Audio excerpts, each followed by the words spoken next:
Welcome everyone, I'm Carly from Carly's Creative Clay. I hope you've all had a really good week. I'm going to start out by showing you an item that's in my shop, and it's related to what I'm making today, which is a duck pond. So the thing from my shop is a trinket box. Let's put a stand out of the way. Now I've got a female duck with a load of ducklings. Really cute one ducking down under the water there. One on the mum's back. This is £15 plus postage. It's in like a little present shape box that has a silver inline to hold it in place, and it's also got a nice little blue bead there as well. Right, 15 quid if you're interested. My Etsy shop's in the top corner there. Right, so today I'm going to be working on making a duck pond. The first part of it is to make the base, so the water and the edges. I've started out, I've mixed up some swirly blue clays. Now these were some little bits I had over. I'm using up endy bits of swirly clays. That's why I say, if you've made up a mix previously and you haven't used it all in your project, do keep it, you can still use it. So what I've got as my endy bits: some green, a couple of different types of green, a darker blue and a lighter blue. So you can see there's a tonal difference, which will work well because with ponds, the deeper the water, the darker the blue. When you start going to the shallow edge, you will find it gets a lighter colour. So I want this to be a little bit thicker than it currently is, so I'm just pushing it evenly around the sides, which is shrinking its size but bringing it to a thicker piece. And I'm flipping it so that I'm not just pushing the top edge, so that it's doing a diagonal along the side. So that'll do. That's roughly the same sort of thickness. And you want it to be a little bit thick, because one of the things we're going to do is roll it out to make sure that the join lines are removed. So yeah, you want to put in a little bit of extra height so you can roll it still. So with this, I'm going to put it around the outside. You can use your X-Acto blade, or you can just tear off bits. And what I'm going to do is just tear off bits, because I don't want it to be the same thickness all the way around, so it looks like there's different depths, because nature is very rarely very uniform. And can you see, I'm just pushing it around the outside like that. There we go. Once I've got a kind of shape that I like, I'm gonna start to roll it out to start to join those join lines. So let's get that blade out of the way. Blade safety is really important. So always keep your tissue blades with the sharp side facing away from you, and know where your X-Acto blades are. And to a lesser extent, do make sure you've got an idea of where your pointy tools are, like your needle tools. Now, on a sideline, actually, when most clayers already know how important their needle tool is. So you can get them like this, you can get nice big chunky ones. Let me find my nice big chunky one. Hi, Hearty Life. There you go, you can get them really chunky, but these things are really, really useful. But what I have found even more useful for when you want to use a needle tool, but a finer one than the ones they sell you for polymer clay. Felting needles. Can you see the difference in thickness between those 2 points? Let's focus in. See? It's a lot thinner. And because it's a lot thinner, they do snap. What you'll find is you can, whatever holder you've got, you can push the needle out of it like that, and you can get packs of 3 of felting needles like this. Now all the holders tend to have the same sort of thing where it will take that hook over, but I like the one I've got. It has a nice sheath to it because that can do real pokey damage. That says I'm not getting a very good signal here in IKEA. You're in IKEA? I have emotional issues with IKEA. It's dangerous. I can spend money, and I know they've designed a shop where you've got to go around literally everything before you can get out. Live says I can't actually hear you, so I'll rejoin when I get out. No worries. Good luck. Lots and lots of strength needed for IKEA, because you end up leaving with so much stuff and you've got to then carry it and fit it in your car. Right, so can you see, just by rolling over it, I've got rid of most of those join lines already, so it's really quite easy. The other thing you can do, especially on those little edge bits, is get a palette knife and just do a quick little bit of smoothing on those side join lines, just to get rid of that big old bump line. There we go. That looks better. So we've got the water ready already. Now if you want to see how I've made the swirly clay, there are lots and lots of times I use it in my videos, so you literally just need to watch the beginning part. The video before now, I do show myself making it, but I think that one's towards the end, but most of them it's towards the beginning. Right, and one of these days I am going to get round to actually making a dedicated swirly clay straight to video rather than a live stream.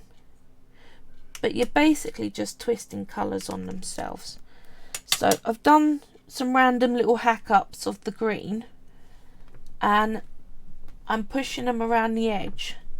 Now you want them to be higher than your blue water, because you'll find most ponds don't have the water and the ground at the same level, unless they've made like a concrete swimming pool and then turned it into a pond like you get at parks. Natural ponds, the reason why they're ponds is because they are dips in the ground, so it looks kind of odd when they're really flat. Having said that, where I'm building this up a bit sort of chunky, you're not getting the side view.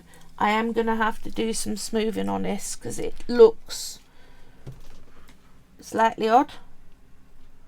I'm going to use that as patching colour. So let's bring this round like that. Do that. And we're just trying to get the height and the shape that we want. So let's do that and take some of that green that's different, and I'm just gonna randomly put a bit here and there just to make it look a bit different in places. There we go. So it looks a bit more like the Nature's Clutter. What I need is a bit of greaseproof paper. That would be sensible, won't it? Don't reuse bits. There we go. Nice clean bit. And this just means that you can move your work around without having to get a blade under it each time and do that. And if you don't put a blade and pull it towards you, you will find the clay sticks to your board, and when you try and lift it off, you will leave clay behind. So instead of using my rolling pin to smooth out those joins, I'm going to use my fingers, because we have different height bits and I don't want to get rid of that. I just want to make it look a little less like I put a load of bits together, so it's like a solid bit of ground. It won't take much work. Most of you will already know that polymer clay, half of the workload is just fiddling with it until you get something that you like the look of. So build it up, and whilst I'm doing this, I'll tell you a little bit about ducks that I've done a bit of research on, because that's what we're mainly doing, is the mallard duck and one of the babies. Now, there seems to be lots and lots and lots of different types of ducks out there, but most of the farm ducks that we've got are actually descended from the mallard family. The mallards are the ones with the green heads for the guys, and the females are just brown. So here's a picture of some mallards, and it's a duck we get in the UK commonly as a wild duck. So it's a very, very common sight on a British pond. The males are known as drakes. Can we go back to me fiddling? Thank you. The males are known as drakes and the females are hens. They can live in the UK all year round.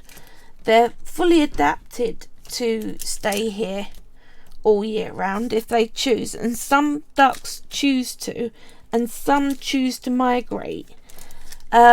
We tend to, in the UK, get ducks from the rest of Europe, and from Iceland is another place that a lot of your ducks will come from.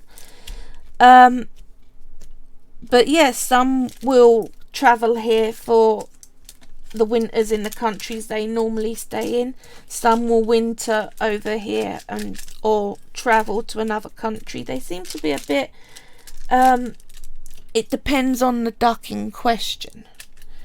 The other thing that I found that was fascinating, you know that typical quack noise that you associate, that whack noise that's you associate as a duck call, that's the girls. Yeah, I know, right? It's the ladies that whack. Apparently, the guys do a gravelly hiss. They have the vocal ability to do a quack, but they're almost never observed doing it. It's a girly thing, which is really kind of odd. That is very cool. The other thing that seems to be kind of odd with them is they will mate all year round. They don't mate for life. They will have lots of partners sometimes at the same time, but we're getting a bit PG, above our PG rating here. But yes, they will mate all year round, but they will only lay eggs at the beginning of spring, and the amount of eggs that they lay depend on the length of the day. So how much sun they're getting, daylight hours, at the time they're ready to lay. The longer the days, the more eggs they'll lay. But they have the ability to lay all year round in theory, but they generally don't. It's beginning of spring. So can you see, I built it up and I smudged it in a bit. There's still a few join lines. You can get rid of them all completely if you want, but you will find it will look a bit kind of man-made and donutty. The other thing you can do is get some ball tools and just change the terrain, put a bump in, put some different shapes so it doesn't look so uniform. Nature really don't like uniformity. That's the word. Right, so yeah, So they have, on average, anything between 1 to 13 eggs in their clutch. And the babies are awesome. They hatch completely ready to go and look after themselves. I mean, they bother the hell out of their parents. But their feathers are waterproof. They can go in the water. They can technically find food themselves. Can they fly? They can't fly. I can't remember what fledgling age was. I was about to write that down, but I didn't. So, what they do is they hatch within between 13 to 16 hours of hatching. They'll leave the nest and they will go and swim around and do their own feeding. Ducks eat grasses and water plants and insects and crustaceans in the water, and yeah, they will eat pretty much anything you chuck to them, but it ain't good. Even wholemeal bread, and I know I've heard this, oh, it's alright, it's wholemeal. No, there is nothing in bread that is good for a water bird. It's not their diet. It actually can make them quite gassy. It makes them fat and it fills them up but has no nutrients they can use. So they can, if they eat nothing but bread, they can actually get quite ill. What I suggest, what I do with my local pond, you can get on Amazon, eBay, all over the blooming internet, bags of dried pellets that are called water bird feed. Get that. First of all, it floats, it stays intact, it doesn't break up, so it's easier. Because the other problem bread causes is it turns into that smudge, which actually makes algae and pond scum flourish on it. It can turn the water bad for the animals, and they got to live there, man. We chuck it in and then leave. Not good. So yeah, get some water bird pellets. It's healthy for them. They'll thank you. They like it. It's good stuff. Right, so can you see? Let's hold this up so you can see now. It's got different shapes to it, so it looks more like a patch of water with some ground around it. Yeah, that's what you're looking for. And can you see, by using a couple of different shades of green, it looks more interesting. The same with the blue. Even though that's pretty much flat, it looks like I've gone and put a dip of depth into it.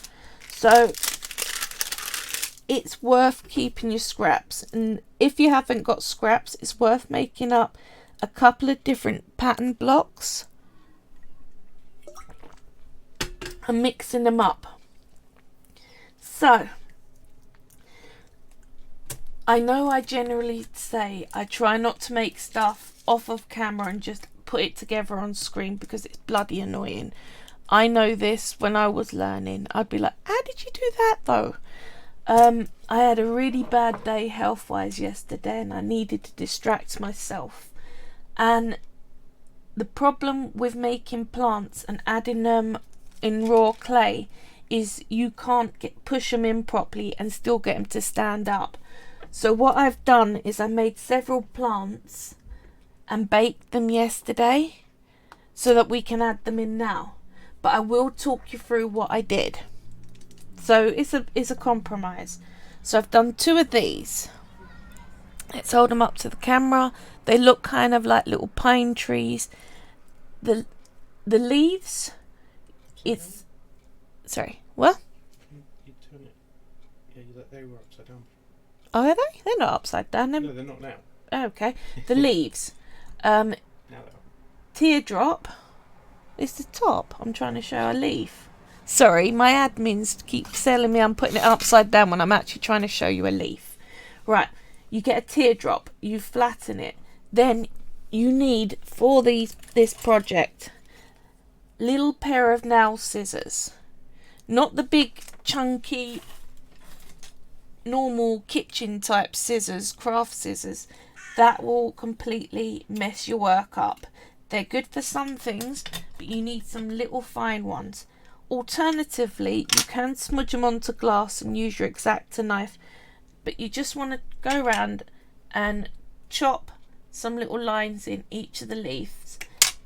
Then get something with a flat edge like a tissue blade or the back of your X-Acto knife, or our firm favourite, our needle tool, and you're just going to push in that dent. And I heard a magpie in the background. Hi, by the way. Hi, was it a magpie? I can never tell the difference between them and we don't get crows, do we? We get blackbirds. Right. But yeah, probably. Made up a whole load of them. Then what I got was a little ball of scrap clay. I know it kind of looks like ground, but it can be any colour because I'm about to push that right in and bed it over. This is all baked. The middle I've done a bit of florist wire. Now what I did with my florist wire, I do it with a little side bit. So, florist wire like that. Now you can get these tools that help you bend round florist wire. I got given them, so I have no idea what they're called. But if you look at wire work tools, you will find them. Otherwise, just literally use something that's got a narrow end and wrap them around that. Just make sure you don't push that tip too hard into your finger. If you're worried that you're gonna, I advise you put on a pair of garden gloves or something that's the strong ones. Evil monkey spider says they look like pliers to me. Yeah, but they've got no. I might need to show them. Can you see? They've got no flat bits. They're completely too round, like ring bevels. There's no flat side to them. Oop! Can you? There we go. You can see it's fully round, as opposed to pliers like this, which tend to have a flat edge, so you get that sort of round back and some grip to it. But Evil monkey spider says special wire bendy type. yeah, what I tend to do is hold the very end, and that's the good thing you can do. Can you see? I just had to turn my wrist round, and I got a nice little loop. Evil monkey spider says that's their name now. That's their name now. Official. And then you bend that up, cut it to the height you want your plant. That loop is going to get embedded in your bit of scrap clay, and then you're going to get a brown clay, push a ball on, and then bring it out and cover the stick with brown. Then you just literally going round and attaching the leaves to the brown metal stick. That's them done. I'll use that for something else. Right, next plant I did. Very, very, very easy, quick to explain these ones. 2 shades of sort of olive green. Bring them into a teardrop, and then you're going to extend it out. So like this, you're going a teardrop, and then keep going, keep going, keep going. Extend it right up. Make sure you put a point on it. Then we're going to wibble like this. Concertina, but I like the word wibble. There you go. Make sure you've got a nice little flick at the top. A lot of them. And as you can see, it looks better when they don't look exactly the same. So different size to your concertina. And then at the end, you're literally just going to put them round and stack them on top of each other and then bend them over. So you start. So once you've got them, you can push them so that they're stuck to each other at the base, and then they drape over.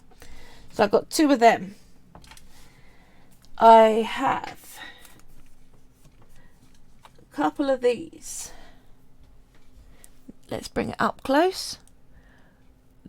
These were so simple. Now, you're going to get the, I think it's true green, because let me double check which one they're calling true green, because I know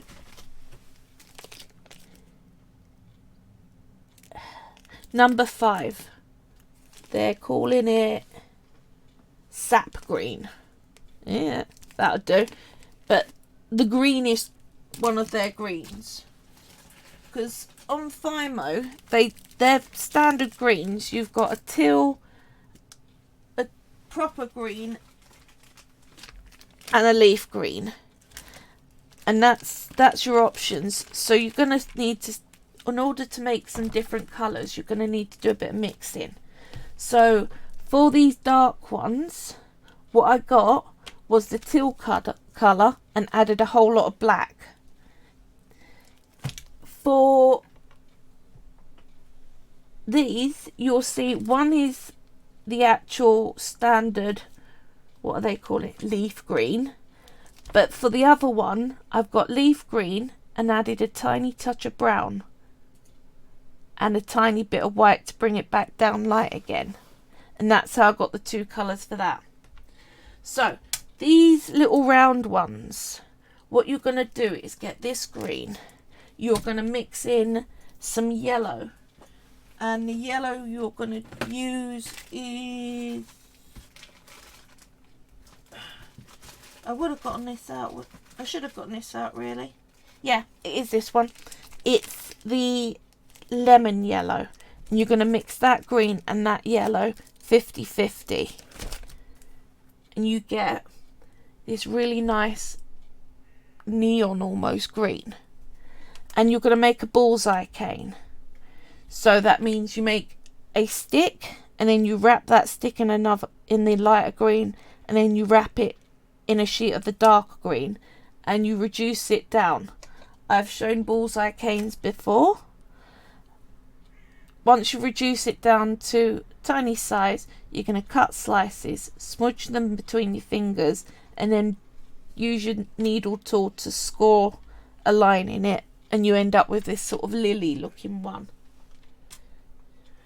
Powering through them quickly. Right, 2 more to go. Wouldn't be a pond without reeds. Now this dark green here, if you can see, it's slightly different to that dark green. And what the difference is with this one, I started with this green and added in a huge amount of black.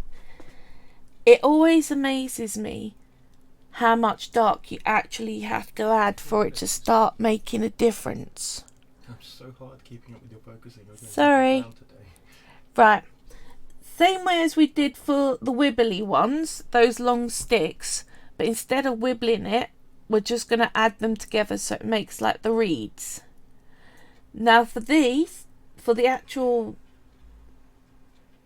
What are they called? So, yeah, cat's eyes or something like that. I think it was cattails. Cattails, that might be it. You're going to get a ochre yellow, tiny bit of ochre, mix it in with a whole lot of white to get the stick colour. Then the top is the standard chocolate brown. That you only ever get one shade of brown unless you start going into the little 120 gram packets, then you get a huge range of colours. But these big old 350s, the range shrinks back down quite a bit, but that's fine, you can mix. Some of the joy in this is mixing up your old clay, and you will find that it quickly becomes necessary to get storage for it. One of these days I'm going to start the thing by taking a picture of my storage unit. I'll show you next week. Remember for me next week to take a picture and show you the storage that I use for my scraps. But that's, you can end up making really good projects from lots and lots of scraps and saving yourself work basically. So yeah, you've done the same like you did with that long stick, but instead of wibbling it, you're just going to join them together at the bottom. You're going to then stick on your very, very pale, almost hearing aid beige stick colour, and then you're going to make these little top bits. Now how I did that was, you get your clay, you're in a little ball, you want a chunky decent ball shape, and you're only going to be very light touching and do about 2 or 3 rolls back and forth. You end up with that sort of tic-tac shape. See? There you go, tic-tac shape. And you then spend ages trying to push them on and swearing at it a lot, because that bit wants to fold over. You do find it does eventually hold on, but you've got to make sure you do join these top bits onto their sticks, push them on firmly, use the back of the grass to hold them in place as well to give them extra stability. So we've got 2 of those, and this was me using up another old cane. What I made was a lime, so normal translucent, the tiniest pinch of green. I made little wedges and made almost like, is it Trivial Pursuit with the circle and the wedges coming out? Like a Trivial Pursuit piece, but with a very, very, very just off white pale green as the dividing lines, and translucent green as the wedges. And then around the outside I covered it in that standard green, and I was using them for, it does make a very good slice of lime, but I ended up with a whole load over. So what I did was, I got one of the sticks, so I'll show you. That's some of it left over. You can see, can you see zoomed in? It's, there you go. You can see that sort of shape that I've done. Trimmed off all that excess colour, because I haven't worked out a good place to store my canes. They end up on top of each other. So you cut yourself a slice off your cane, kind of thick. Then I'm going to start to push it flat and push it out into a teardrop kind of shape. Keep doing that. Make sure that you don't bring the edges too over, but it doesn't really matter too much. There you go, that's your leaf shape. And I'm just folding them over and then attaching. You put 2 together and then you put 2 on the outside of that, and then you start to build round like that, and you end up with these, which is a really pretty looking plant that I totally wouldn't have come up with had I not had a load of lime cane left over. 2 of those. Then with some of that background, I covered one of my crystal hearts, and again you push the clay on the back and you just bring your thumb, use your thumb to start to bring the clay up and over the edge. Other little tip I'll give you, once you've got all these edges how you want and you've trimmed them up with your X-Acto blade, get a tissue or a cotton bud and just gently give the surface a wipe before you bake it, because that thin layer of fingerprint raw clay that you put over that surface, if you bake it with that on, you can rub it off, but you've really got to give it some welly. It's easier to do it when you haven't cured it on there. Just saying, from experience. So that's all my plants. The other bit I did was I made a nest, and that is literally 3 shades of brown rolled out into various thicknesses of sticks, and I just lined them into a circle shape, stuck a few on the bottom. I did the sides before I did the bottom, and then you can fill it with eggshells. And how you make an eggshell, I'll show you again with the green. So if you want to do one of these little half broken up eggs, you can either do a flat shard that's come off and you just rip at bits of clay and rip around the edge and you get that nice sort of jaggedy. Can you see? By ripping you get a nice little jaggedy edge. So it looks like a smashed bit of eggshell. But if you want to do half an egg, you'll find a lot of hatching chicks leave behind things like this. So it's half an egg, but it's quite jaggedy. See? I got a ball the size of the clay that you want for half your full size egg. Then you're gonna need a ball tool. There's no way else to do it that I can think of. And you're gonna, so just, you're poking into the middle and using the tool to flatten out the edge, because you don't want the edge line too thick, because shells aren't that thick. So you just roll it around on your finger using the ball tool and you get that nice cup shape. Then you're back on with these scissors, and I did try with a craft knife and ruined a load, and there ain't no way you're going to get in with thick scissors.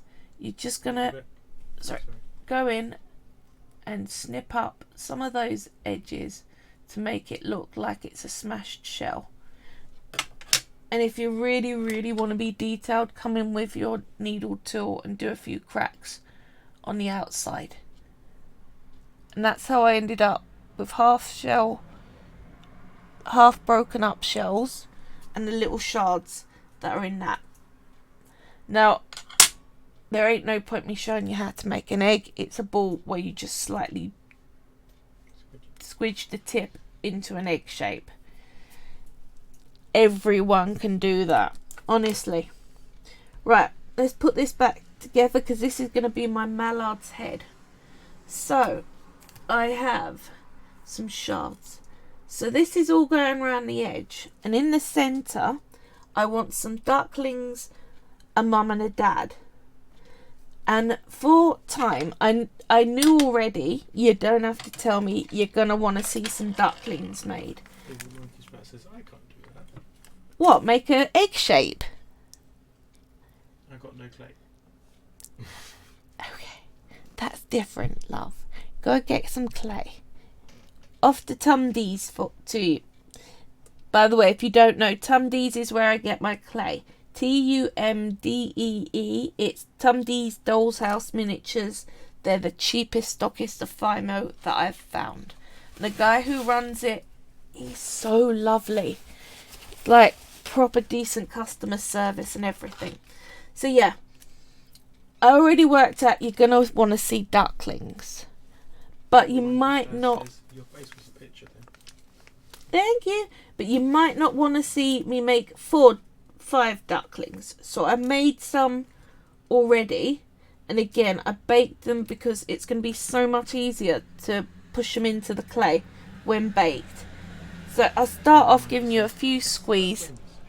Ducklings! Tiny, tiny, tiny, tiny.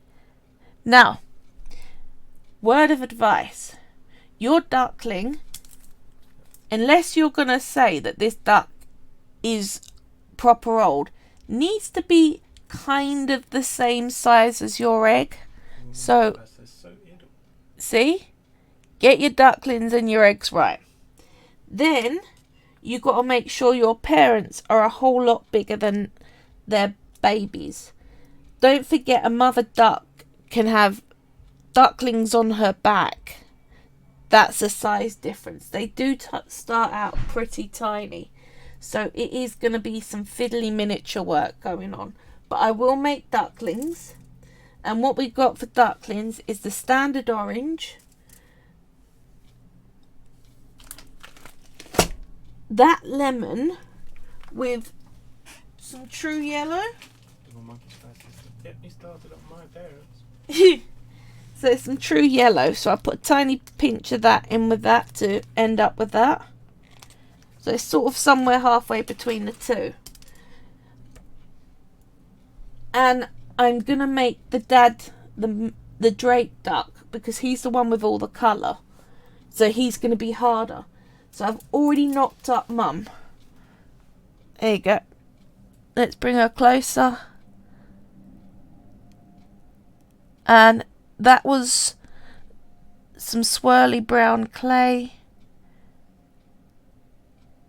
And it will be very, very similar method of making her as it was to making Dad, which I shall show you in a minute. Quick sip of drink. But unfortunately for my husband, who's my techie, all this is small stuff, so lots and lots of zooming. I know he loves it. It's Focusing. really hard. Right, The I'm autofocus gonna is terrible. pick the thickest side and mount my heart on the edge there. And I'll make sure I push it in firmly so it's properly stuck. Then I'm going to put the nest next to it, like that. And I'm going to scatter some of these little broken bits of eggshell around the front, because once an egg hatches, the mother will dispose of the shell from the nest. It gets kicked out when the babies come out anyway, because they're not graceful animals at this stage. They are tiny little cute fluffy things that have no coordination. So I'm just chucking some shells around to account for the amount of chicks we got. There we go. So this is it so far. We're already getting there. Now, we've got, I'm going to put a tall plant in next. We're just literally going to go around and do some gardening. Their hedgehogs is looking good. Now, you can, if you've got a very different base clay, you bring the edge up and start to cover that little base so you can't see it. But because I've picked colours that are very much in line with ground, which was luck more than judgment, it all you don't have to cover it completely. Their hedgehog says, if you were making this not on screen, would you still bake some of the elements the day before putting it all together? Absolutely. If this was soft, in order to push that in, I would have to completely wreck it. So, either you're there with soft stuff that you're trying not to warp and get it attached to the base firmly, but not distort anything. It's next to impossible. It really is. I don't advise it. I'm a very big fan of pre-baking stuff and doing it in stages, because you just smudge your work. And if you find once it's baked with all the bits on, any of them aren't properly attached and come off, just use 2-part epoxy. That I do have a video for. All my tricks and tips on how to use 2-part epoxy without absolutely causing yourself trouble. I might have enough greenery left over for a second one of these by the looks of it. Even Monkey's Best says, I'm a big fan of stuff being pre-baked. Yeah, very much so. I'm a big fan of 2-part epoxy. Before I got into polymer clay, I was a super glue girl. It's rubbish. Even Rubbish. says it's mostly things Danish or yummy.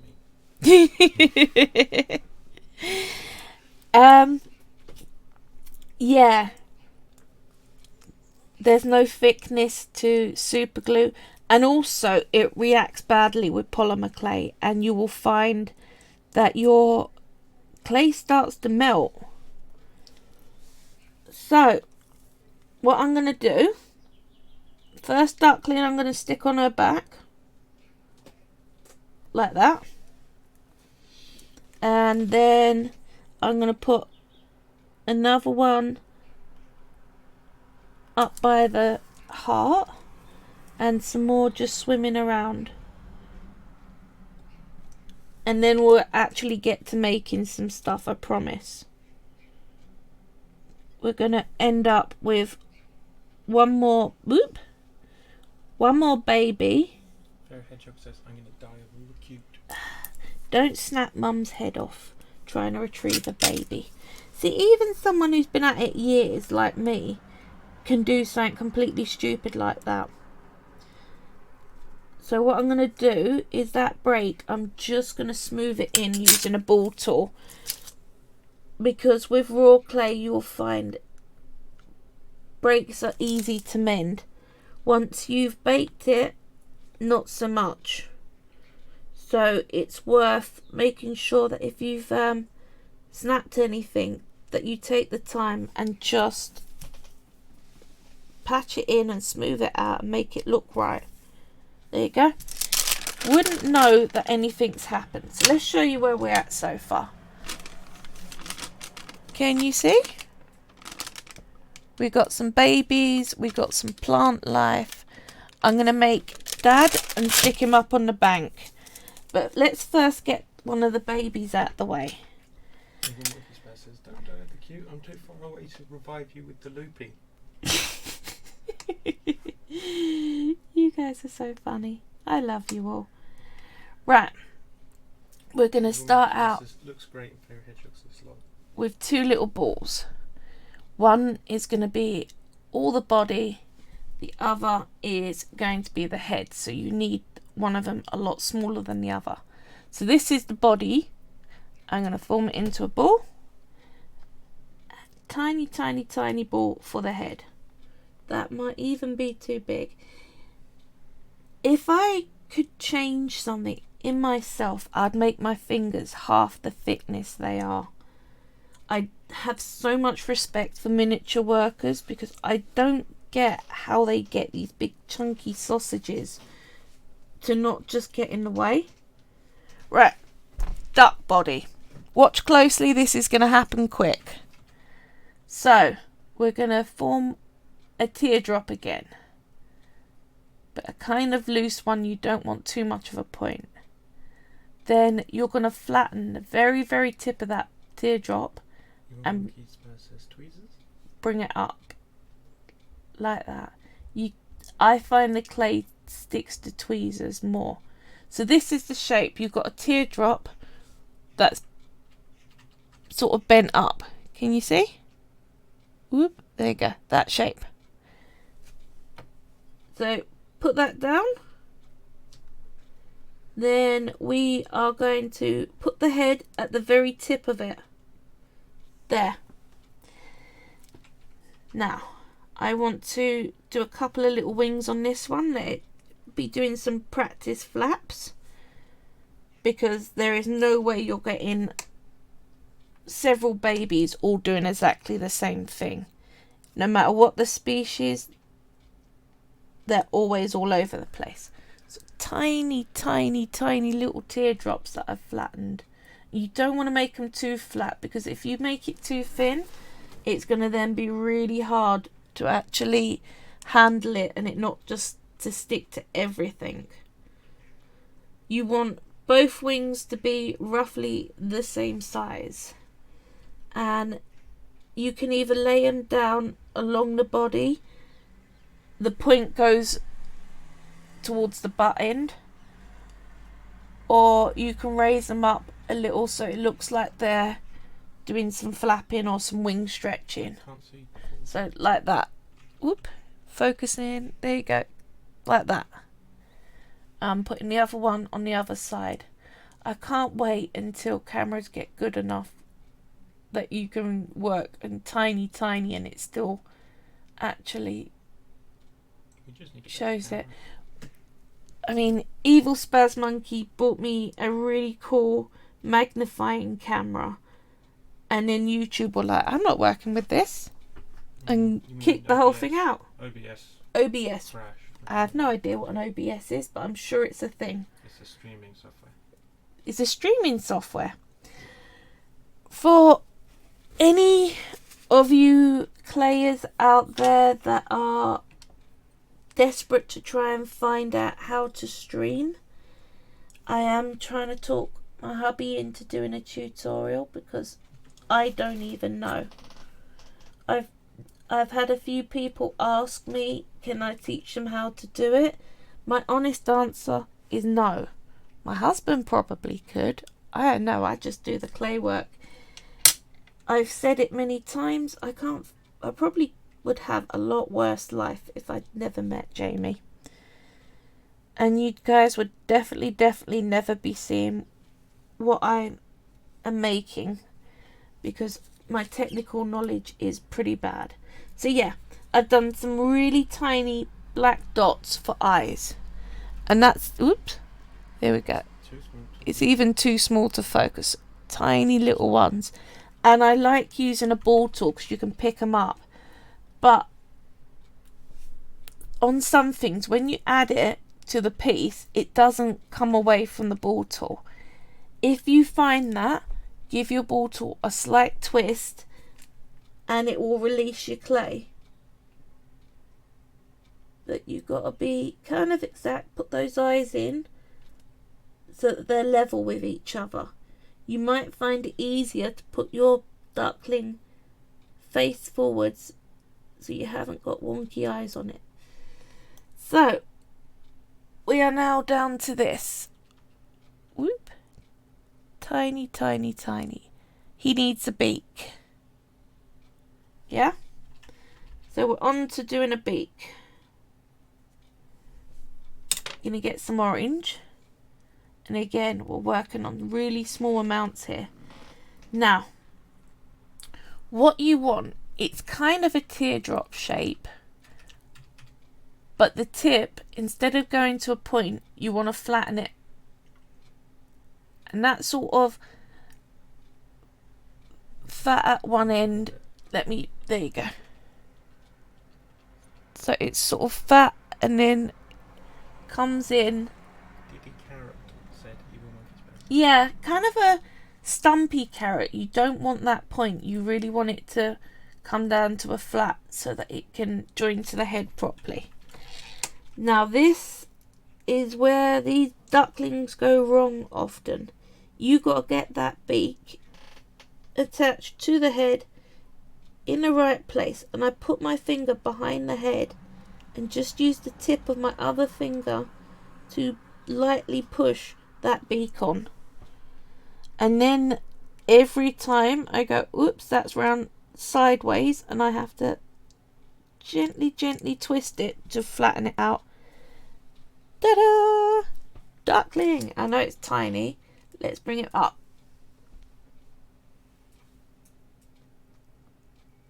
Can you see? Tiny little duckling. You need to hold it still for me to focus. Sorry. Back a bit. There we go. Tiny duckling. You can go on with your rest of your clutch mates. Little monkey, Spaz says quack. Yeah.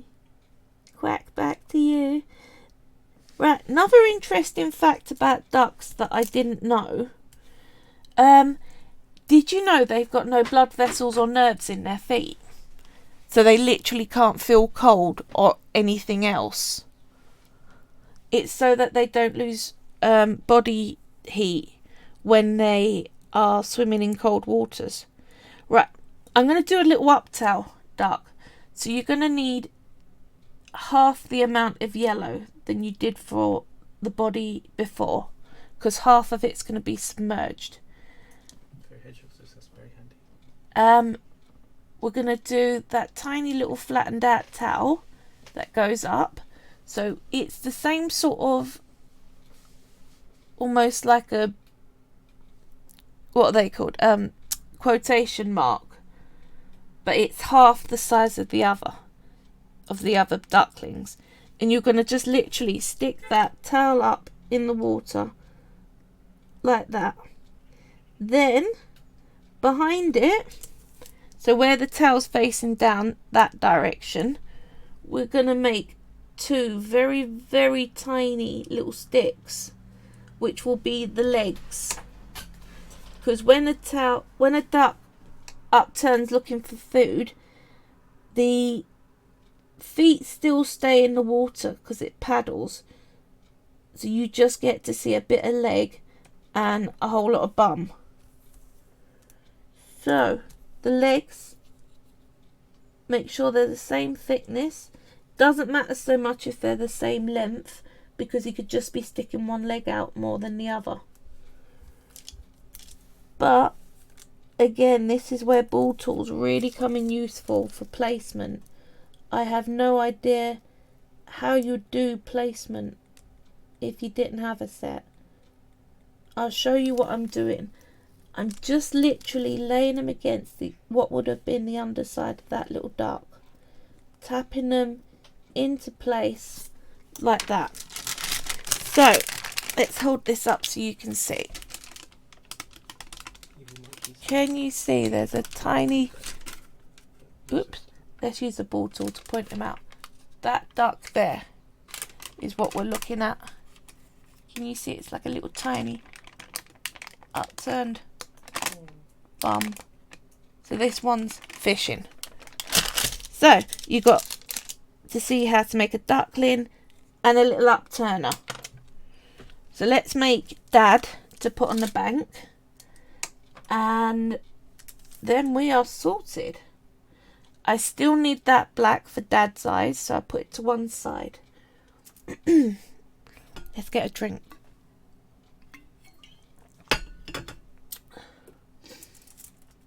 What I've done for Dad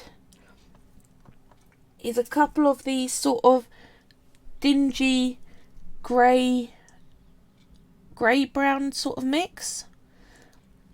So what I've got in there is black, white and brown. Obviously that's got a little more of the black and brown in it, and that's got no white and is just all black and brown, because Dad's got some interesting colour schemes. He's also got a little white ring around his neck. Shall we bring the picture up? Let's have a look at a Mr. Mallard. Can you see he's got that white ring around his neck before we go into the dark green, which is, let's hold it down the side, dark green. That again is the leaf green, not leaf green, the true green and some black. Now his beak is yellow, but it's not the same yellow as his chicks. So what I've done is used a bit of chick colour and added some white to it, because it's like a pale yellow. That's what you need.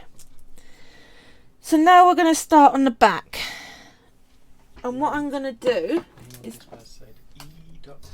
Yeah, I know, right? I'm going to bring my phone out because I want to bring up that picture of the male duck so I can make sure that I'm keeping to the right marks. I did print them out before, but there's only so long you can start printing stuff out before you end up actually running out of ink and paper. So I've stopped printing out my pictures and I'm now using my phone. We're going to start off by doing, let's unplug it, that very light tan on the body with that.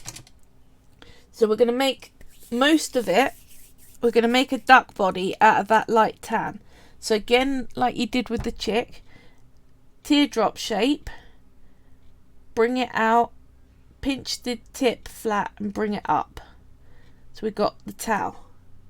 Now, along that chest is a dark brown. So let's get a bit of dark brown, and you'll find the neck is dark brown as well, the start of it. So we're going to have to do some, we're going to make this into a little stick and make it have a flat rounded end on it. So like that. Can you see part of it is a stick and part of it is a flat bit. And we're going to get that, we're going to attach that, sorry, let's go up like this. Bring the duck, sorry, there you go. Bring the duck upside down and you're going to put the point of that tip in the middle and then the neck's in like that, and I'll just do a little bit of smoothing because I can re-bring the shape out in a minute. There we go, like that. There we are. That is some duck neck. Now I'm going to bring that neck down a bit so it's more stumpy, because can you see the white is not so far up the neck, so we're really only going to almost shoulder height with that brown, but there is a bit of brown in that neck, so just give it a tap down until you're where you want to be with it. And along the back there is also some dark, so let's find my top shot. Whoop, top shot of a duck. There we go. On the back, can you see there's a lot of dark brown there? So we are going to do a nice little diamond shape like that by pinching it and pushing, so you've got that nice diamond with your fingers, and then you can flatten that out. Now you've got the shape. I love the fact that 4 fingers together make this really good diamond. There you go. We're going to lay that, I would say, like this along the back. There. And then we're going to smudge that in. And again, it doesn't have to be accurate perfectly, like I've got a little spot of brown in the wrong place. Each duck's markings are unique to that duck. There is no perfectly standardized duck look, so you can get away with bits not being totally accurate, and that's fine. So we've got a body going on there. I'm just making sure I got the shape right. Now we're going to work on those wings. So again, you've got a dark edge to a lighter brown body. Yeah? And let's bring it to one side. Can you see? Darker bottom edge to the wing, lighter brown to the main part. So we're going to get some of the lighter brown. Go like this. Break it in 2. So we've got 2 wings. They might be a bit big actually. Let's bring that down even smaller. Like that. Now, we're going to roll them into balls. And anyone that knows me knows that I love dual wielding rolling out. It just saves time. And into the teardrop that we need for wings. Now, the bottom edge has dark brown. So we're going to need to get 2 very small thin sausages of dark brown ready to put along that bottom edge. Oop. So roll them out, and again, you want roughly the same size, but it doesn't have to be exact because they're markings. It's very unusual to have a marking that is perfectly mirrored on the other side in the animal kingdom. I've just literally put that sausage along that bottom edge, and I'm just gonna smooth it in so it doesn't look so joint. I'm literally just rubbing on it. I'm gonna bring that tip together. There you go. One wing. And remember, you just got to get the outside looking right. That underside don't matter. It's going to be stuck to a duck. It's fine. Don't create work for yourself. When I first started claying, the amount of times I would spend ages making something look right just to remember that actually it's going to be covered on that side, or that I'm going to need to handle it and smudge it in order to get it looking right for a later bit. I suppose experience happens and you learn how to work so that it's the most efficiently done possible. Whoop, there we go. Let's get this one back into more of a wing shape. Right, can you see this one's got a very small little line and that one's got quite a thicker... You're If There you go. look directly under the camera, you're more centered. Can you see there's one's thicker than the other? Absolutely fine. What we're going to do is the rounded side, we're going to put that towards the neck. Don't forget the dark brown is along the bottom edge. Now let's get Dad to open his wings a bit. Like that. On that side.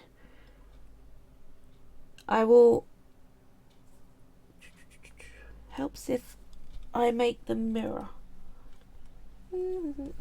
Sorry. Just bringing some of that brown round. Because on the side that it was actually going to need to be showing, there weren't enough of it. There we go, that's better. So now I can attach that this side. Like that. There we go. We now have body. I would do it that way around. I'm so stupid. Even after telling you, make sure the dark brown is along the bottom edge, I still put it upside down. So special, Carly. But it's easy to take off and re-tap into place the right way up. Like that. Let's put you in an interesting position. There we go. We now have duck body. So we've got to do the last bit of head and then the green. So, got a little white dot. About the same thickness as the neck, and you're just going to tap that in place for that white band. Yeah? Like that. On the top of the neck. Then we can go in with the dark green. Make the rest of that neck and that head shape. And it's very much a ball on a stick for a duck head. They've got very, very round heads. So I make sure that the ball shape part of the teardrop is very pronounced. And then at the tip, I'm going to just roll it between my fingers and make that a lot thinner. So like that. Can you see? Let's bring it up so you've got a better look. And that's what's going to go onto that white dot. You hold the base of the bit you're joining to and don't use too much force. You don't want to smush all your previous work. But you do want to give it a really decent join. Right. Let's make that chest a bit more rounded because I flattened it.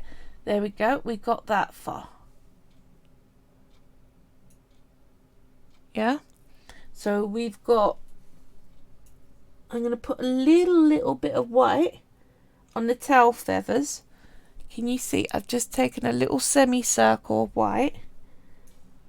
That is, let's double check. I've got a picture that's the back end of a duck. There we go. This way up. Let's bring it up. Can you see they've got those two little white feathers at the base on the bottom of the towel? So you don't need to make it two when it's this small. You just need to make a nice little curve like that. So a little C shape. And stick it where the butt is. At the very base. Like that. Then you can use your ball tool and smooth in that top edge so it looks like it's part of the feathers. And again, just lightly support your work so you're not smudging anything that you don't want smudged. There we go, that looks right to me. Make sure the towel's all how I want. There we go, that little bit of white to it. Let's bring it under, like that. So we really are looking like a mallard now. We really just need some eyes and a beak. So with your eyes, we're going to get a little stick of black and cut some tiny slices from it. You can try and shape tiny, tiny, tiny balls, but they kind of go missing. It can just be easier to cut from a stick. You've got to make sure you get your sizes equal, because there are certain mistakes that we can overlook as human beings, and certain ones that our mind goes, there's something wrong with that animal.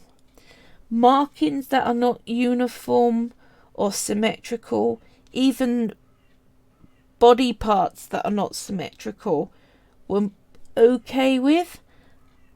Having an eye bigger than the other eye, our mind says there's something wrong with that animal, it's ill. So yeah, this one, make sure, if you're dealing with such small dots, that you're using your blade or your needle tool just to take off any of that extra clay so that they are the same size. And a duck's eyes are actually really kind of small.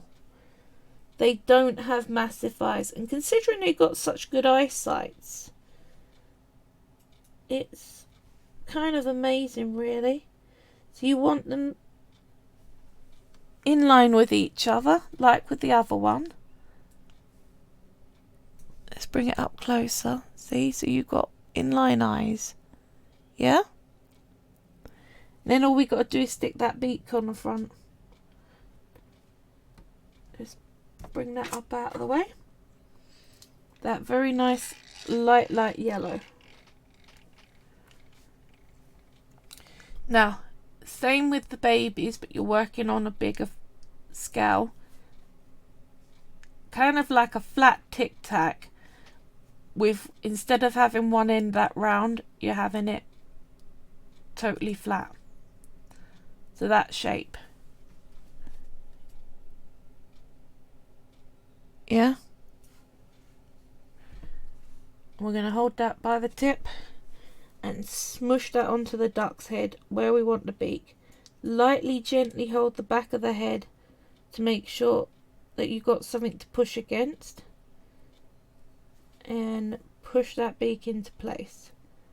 Bit of fiddling, make sure it's flat, make sure it looks right once it's on. Whoop, there we go. Ladies and gentlemen, a mallard duck. You like him? Is he cute? He's very duck.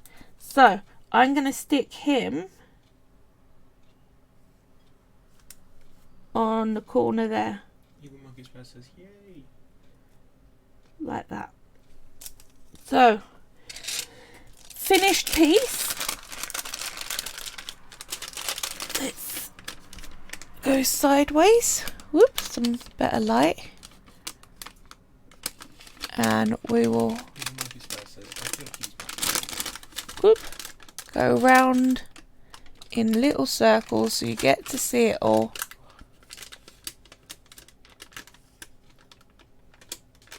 Fantastic. Thank you. I'm very pleased. This was a suggestion from Charlie Starr. I asked her what she thought I should make today, and she said, I ain't done ducks. And she was right. I hadn't done ducks. And she was like, you could do a pond with a little nest and the parents. And I was like, yep, that sounds awesome. So I'll get this baked up. I'll get it varnished. And it'll probably go in the shop for a little bit more than the ones that are the heart designs, because instead of just a heart and two characters, it's got a whole lot more going on. But I'm pleased with it. I'm very, very pleased with it. It's busy, but then family life is. Right. It's been a quick one today, but we're there. I hope you all have a really good week, And if any of you have suggestions for things you want me to do in future weeks, just send me a message. Any questions or anything, I'm always happy to help. Oh, sorry, I'm yawning. Like and share and all the good stuff on my videos. And I really hope you have a great week and have fun with your clay. I'll see you all soon.